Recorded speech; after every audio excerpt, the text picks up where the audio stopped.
الحمد لله رب العالمين والعاقبة للمتقين والصلاة والسلام على رسوله الأمين وعلى آله وصحبه أجمعين ومن تبعهم بإحسان إلى يوم الدين.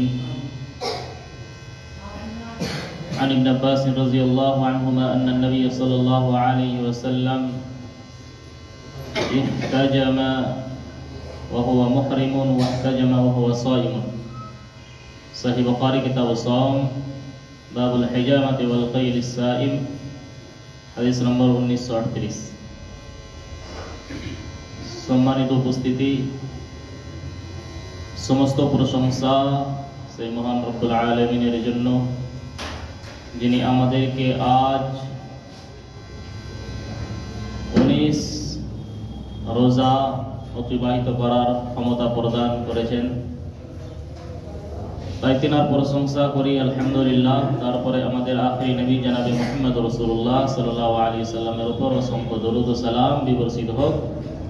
আল্লাহুম্মা সাল্লি ওয়া সাল্লিম ওয়া বারিক আলাইহি। সম্মানিত উপস্থিতি, হাদিসের রাবি জালিলুল কদর সাহাবী আব্দুল্লাহ বিন আব্বাস রাদিয়াল্লাহু তাআলা আনহুমা থেকে বর্ণিত, তিনি বলেন যে নবী করিম সাল্লাল্লাহু আলাইহি ওয়াসাল্লাম ইহরামের অবস্থায় এবং রোজা থাকার অবস্থায় হেজামা দিয়ে এলাজ করাইছেন। সম্মানিত উপস্থিতি,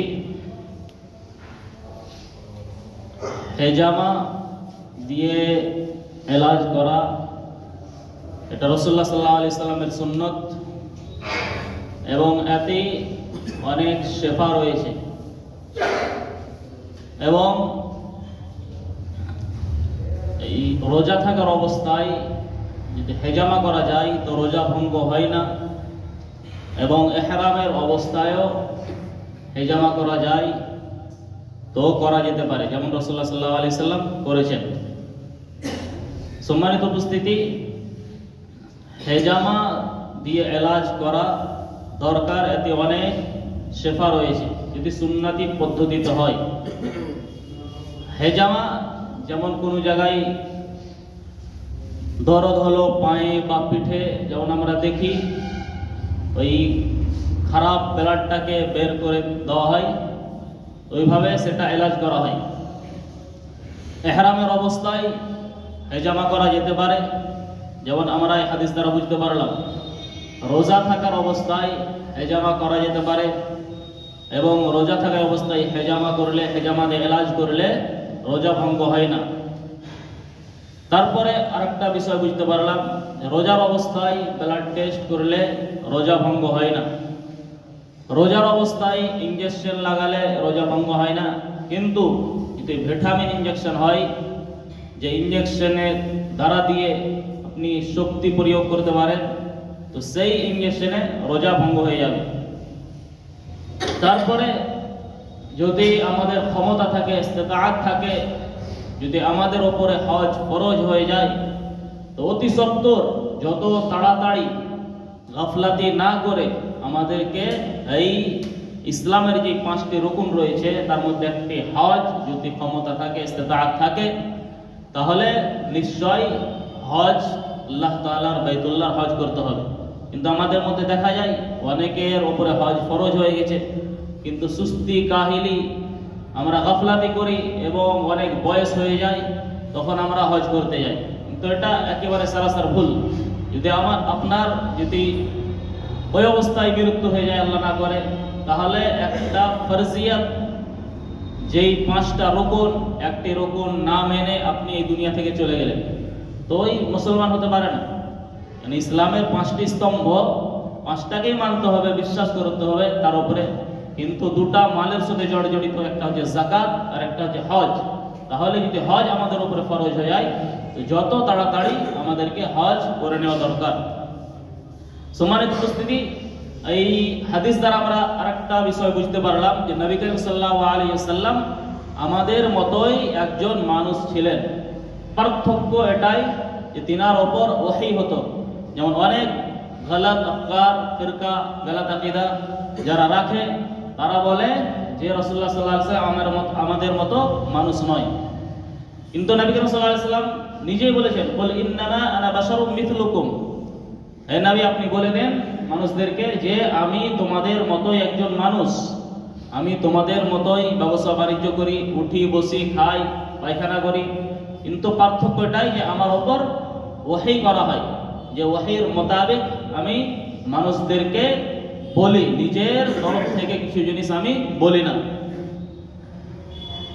নাম্বার 8, যে বেমার হলে অসুস্থ হলে আমাদেরকে এলাজ করতে হবে, যে যার মাধ্যম দিয়ে এলাজ হোক। যদি আপনি সবর করার উপরে, যদি আপনি ধৈর্য ধরে যে আল্লাহ তাআলা শেফা দিবেন, তো এটা আলাদা দিক। যেমন একটি বিষয় রয়েছে, যেমন এক মহিলা রাসূলুল্লাহ সাল্লাল্লাহু আলাইহি সাল্লামের কাছে এসেছিলেন এবং বলেছিলেন যে আমি মির্গি রোগে আক্রান্ত, আমাকে মির্গির রোগ হয়েছে, তাই আল্লাহ রাসূলুল্লাহ সাল্লাল্লাহু আলাইহি সাল্লাম আমার জন্য আপনি দোয়া করে দেন, এবং ওই রোগ যখন আসে, এই রোগটা যখন আসে তখন আমি কাপড় চোপড় আমি খুলে দিই, আমি উলঙ্গ হয়ে যাই। নবী করিম সাল্লাল্লাহু আলাইহি সাল্লাম বললেন যে তুমি যদি এর উপর সবর করো, ধৈর্য ধারণ করো, তাহলে তোমার জন্য আল্লাহ তাআলা জান্নাতে ঘর বানিয়ে রেখেছে। তো ওই মহিলা বললেন ঠিক আছে আমি ধৈর্য ধারণ করবো, কিন্তু এতটা দোয়া করে দেন যে আমি যখন এই মির্গি রোগে আক্রান্ত হব যেন আমি কাপড় চোপড় না খুলে দিই। আল্লাহ রাসূল সাল্লাল্লাহু আলাইহি সাল্লাম তার জন্য ওটার জন্য দোয়া করে দিলেন। তাহলে আমরা এখান থেকে বুঝতে পারলাম, যদি আমরা এই অসুস্থর উপরে, রোগের উপরে যদি আমরা ধৈর্য ধারণ করি, আল্লাহর উপরে বিশ্বাস করি, এবং তাড়াতাড়ি যদি না আমরা যদি ডাক্তারের কাছে না গিয়ে যদি আমরা সবর করি, ওই আল্লাহ যদি শেফা দেয় বা যদি ওই অবস্থায় মৃত্যু হয়ে যায়, তো নিশ্চয়ই আমার জন্য আপনার জন্য আল্লাহ তাআলা জান্নাতে ঘর বানিয়ে রেখেছে। সম্মানিত উপস্থিতি, আরেকটা আমরা বুঝতে পারলাম যে ইলমে তিব, যেটা ডক্টরের ইলম, এটা শিখা দরকার, যাতে করে আমাদের মুসলিম উম্মাহ এবং মানুষদের হেল্প সাহায্য করা হয়।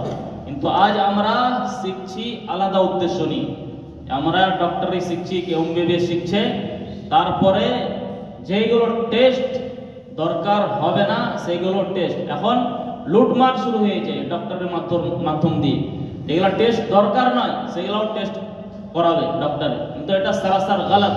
যদি আপনি ইলমে তিব, যেটা তিব শিখলেন, তো মানুষদের যদি উপকারই না করতে পারেন তাহলে সেটা বেকার।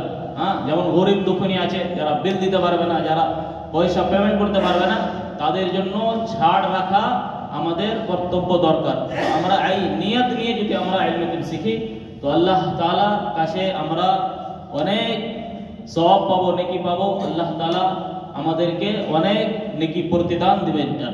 আল্লাহ তাআলার কাছে দোয়া করি যে আল্লাহ তাআলা তুমি এই হাদিস দ্বারা যারা আমরা এই মাসলাগুলো বুঝতে পারলাম তার উপর আমল করার তৌফিক দান দাও। আল্লাহুম্মা আমিন। ওয়া সাল্লাল্লাহু আলা নাবিয়্যিনা মুহাম্মদ ওয়া আলা আলিহি ওয়া সাহবিহি ওয়া সাল্লাম। আসসালামু আলাইকুম ওয়া রাহমাতুল্লাহি ওয়া বারাকাতুহু।